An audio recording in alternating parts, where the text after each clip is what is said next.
প্রভু যিশুর নামে আপনাদের সবাইকে অভিনন্দন। সদাপ্রভু যুবক যুবতীদেরকে তিনি খুবই ভালোবাসেন। বাইবেলে দানিয়েল বলে একজন ব্যক্তি ছিলেন, যুবক, আর তাকে ইসরায়েল দেশ থেকে বাবিলন দেশে বন্দি অবস্থায় নিয়ে আসা হয়েছিল। যুবক, আর তার লাইফে অনেক আশা থাকে, আর অনেক ইচ্ছা থাকে, কিন্তু সেই ইচ্ছার পূর্ণ করতে পারেনি, কারণ বাবিলন রাজা তাদেরকে গ্রেপ্তার করে বাবিলন দেশে নিয়ে এসে একটা দাস রূপে তাদেরকে রাখে। কিন্তু দানিয়েল একটা যুবক ছেলে, ঈশ্বরের প্রতি তার একটা প্রেম ভালোবাসা এবং একটা গভীর কমিটমেন্ট ঈশ্বরের প্রতি ছিল। তার জন্য দানিয়েলকে একটা উচ্চ স্থানে নিযুক্ত করা হয়েছে। আর কিন্তু দানিয়েলের প্রতি অনেকটা হিংসা ছিল যারা বাবিলন দেশে ছিল। সো তারা দানিয়েলের উপরে দোষ ধরার জন্য বিভিন্ন রকমের উপায় খুঁজলো। অবশেষে তাকে একটা দোষ দিয়ে সিংহের গুহাতে তাকে ফেলা হয়েছে। বিনা দোষেই, কোনো ভুল করেনি, কোনো অন্যায় করেনি, আর সিংহের গুহাতে তাকে ফেলা হয়েছে। এমনকি তার উপরে অনেক রকমের অভিযোগ দেওয়া হয়েছে, কিন্তু সব অভিযোগটা তিনি নিয়েও সিংহের গুহার মাঝেও তিনি ঈশ্বরকে বিশ্বাস করেছিলেন। আর সেই ঘটনা দানিয়েলের পুস্তক আতিয়া 6 আমরা দেখতে পারি। একটা শুধু ভার্স, বাইবেলের বাক্যটা আমি আপনাকে পড়ে শোনাচ্ছি। আর আতিয়া 6:22 পথে প্রভু তাকে সিংহের মুখ থেকে তিনি উদ্ধার করেছেন। এভাবে বলছেন দানিয়েল, ঈশ্বর তার দূত পাঠিয়ে সিংহদের মুখ বন্ধ করে দিয়েছেন, যেন তারা আমার কোনো ক্ষতি সাধন করতে না পারে।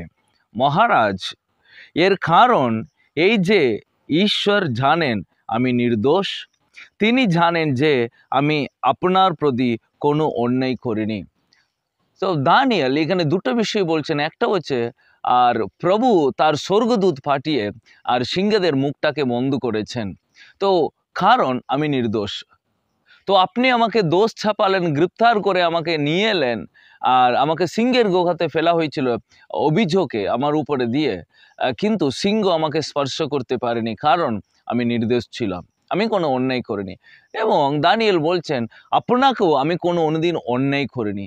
একটা রাজার কাজে আমি একটা কাজের রয়েছি, সে কাজেও কোনোদিনও আমি আপনার বিরুদ্ধে কোনো অন্যায়ের কাজ করিনি। সো যুবক যুবতীরা, আজকে যারা এই বাক্য শুনছো, অনেক লোক তোমাদেরকে বিনা কারণে অভিযোগ দিতে পারে, বিনা কারণে তোমাদেরকে আঘাত দিতে পারে, কিন্তু সে আঘাত তোমাদের জীবনে অনেক উন্নতি নিয়ে আসবে যদি তোমরা ওর প্রতিশোধ নেওয়ার প্রয়োজন নাই। দানিয়েল ফ্যামিলিকে ছেড়ে ইসরায়েল দেশ থেকে তাকে বন্দী হিসাবে নিয়ে আনা হয়েছে। তার ফ্যামিলিকে ছেড়ে, গোষ্ঠীকে ছেড়ে, নিজের দেশটাকে ছেড়ে আনা হয়েছে, কিন্তু এখানে এসে কাউকে তিনি দোষ দেয়নি। এবং বিনা কারণে তাকে দোষ ছাপিয়ে সিংহের গুহাতে ফেলা হয়েছে, তাও তিনি কাউকে দোষ দিনি, কারো অন্যায় তিনি কাজ করেনি। তার জন্যই প্রভু সিংহের মুখটাকে বন্ধ করেছে। আজকে যুবক যুবতী, তোমাদের আশপাশে অনেক সিংহ আছে, হতে পারে তারা চুপ আছে, কিন্তু কখনো কখনো তারা তোমাদেরকে দোষ দিতে, তোমাদের ক্ষতি করতে চেষ্টা করছে, কিন্তু তোমরা ঈশ্বরের প্রতি নির্ভর থাকো, কারণ কোন সিংহ তোমাদেরকে স্পর্শ করতে পারবে না। প্রভু দানিয়েলকে সিংহের গুহা থেকে তিনি উদ্ধার করেছিলেন। প্রভু তাদের মুখটাকে বন্ধ করে দিয়েছিলেন। কি করে সম্ভব? কারণ দানিয়েল প্রভুকে বিশ্বাস করতেন, তিনি প্রভুর উপরে টোটালি নির্ভর করে থাকতেন। তাই আজকে যুবক যুবতী, তোমরা ঈশ্বরের উপরে নির্ভর করে থাকো। সিংহের মুখটাকে তিনি বন্ধ করে দিতে পারেন, তোমাদেরকেও তিনি সর্বদাই রক্ষা করবেন। এই বাক্য দিয়ে প্রভু আশীর্বাদ করুন। God bless you.